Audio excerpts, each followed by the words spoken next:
Assalamualaikum warahmatullahi wabarakatuh. Sobat RH sekalian, jumpa lagi kita di channel yang keren ini. Keren cadas. Ya, sobat RH sekalian, kita akan membahas hal yang menarik soal Habib Rizik yang menyatakan kurang lebih lah ya siap tempur untuk Pilpres 2024, pantang mundur, sebagaimana dilansir oleh tv1news.com. Menarik ya pernyataan seperti ini. Kenapa menarik? Karena sampai sekarang Habib Rizik belum memberikan komando apapun terhadap calon-calon presiden. Calon presiden mana yang bakal akan dipilih. Jadi bayangan saya memang Habib Rizik baru akan memberikan komando setelah Anies dan Caimin didaftarkan atau terdaftar atau masa kampanye sudah dimulai. Kalau sekarang mungkin belum. Sederhana saja karena framing yang dilakukan oleh kubu atau kelompok-kelompok yang tidak bertanggung jawab itu membuat FPI, PA212, Genpep Ulama itu menjadi maju kena, mundur kena ya, sahabat era sekalian. Coba kita bacakan ya, sahabat era sekalian, apa yang dikatakan oleh Habib Rizik persisnya. Oke. Berkaca pada Pilkada DKI, Habib Rizik Syihab ngaku pantang mundur di Pilpres 2024.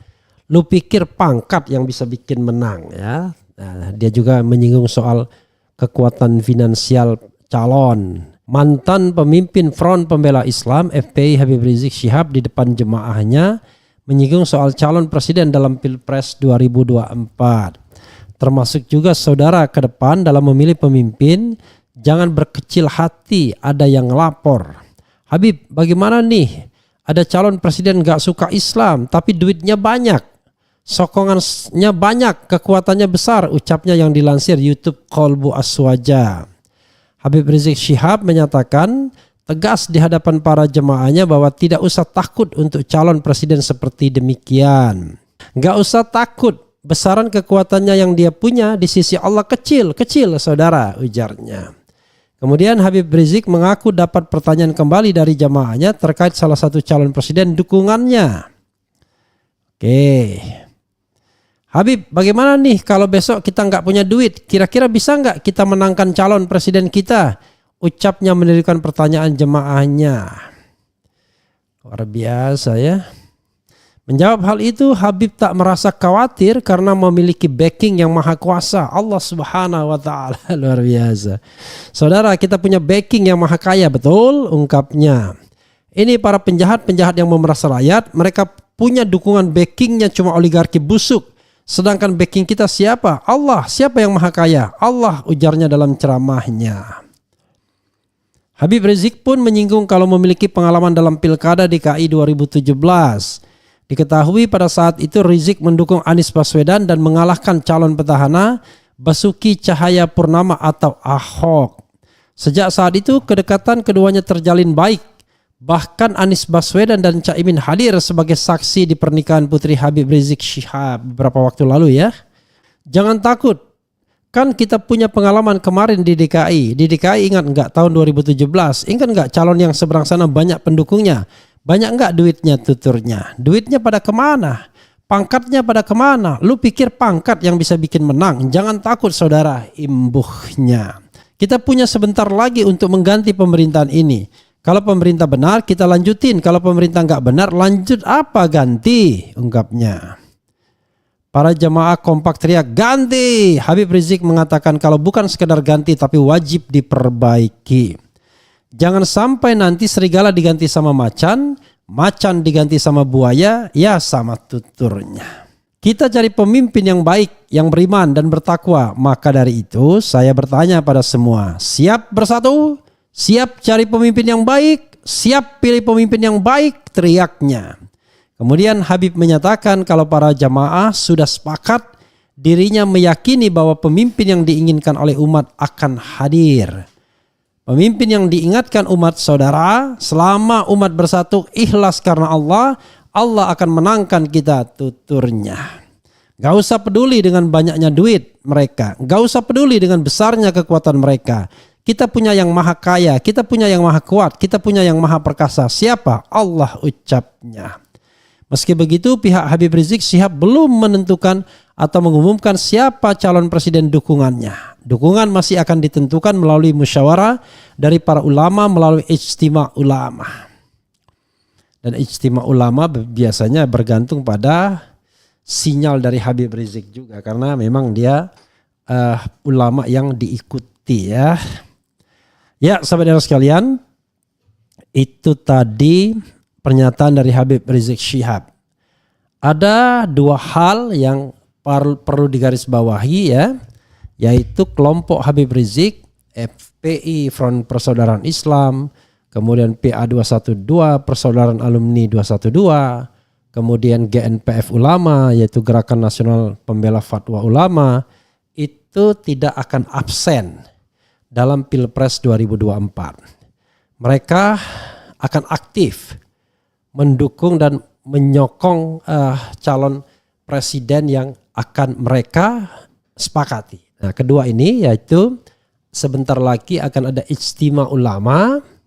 Tentu ulama-ulama yang terafiliasi dengan PA212, FPI, kemudian GNPF Ulama, atau bahkan tidak terafiliasi sekalipun tetapi bersedia dan mau datang untuk menentukan calon presiden pilihan. Dan rasanya tidak mungkin sulit untuk menentukan siapa yang akan didukung atau dicalonkan tersebut. Seandainya nanti Anies Rashid Baswedan dan Abdul Muhaimin Iskandar sudah didaftarkan, insya Allah pada tanggal 19 Oktober, mudah-mudahan tidak ada halangan, maka sesungguhnya sepertinya ya tampaknya pasangan itulah yang akan didukung oleh Habib Rizik Syihab dan kawan-kawan. Hakul yakin saya. Karena kenapa? Jomplang banget soalnya. Kalau kita bicara perspektif religiusitas, perspektif agama, praktik-praktik ibadah yang ditampakkan selama ini paling tidak ya, karena kita tidak tahu dalamnya hati, maka rasanya membandingkan Anies Baswedan dengan Prabowo dan dengan Ganjar Pranowo dalam praktik keagamaan seperti bumi dan langit. So easy ya, very easy untuk menentukan mana yang religius ya, yang agamis, mana yang tidak.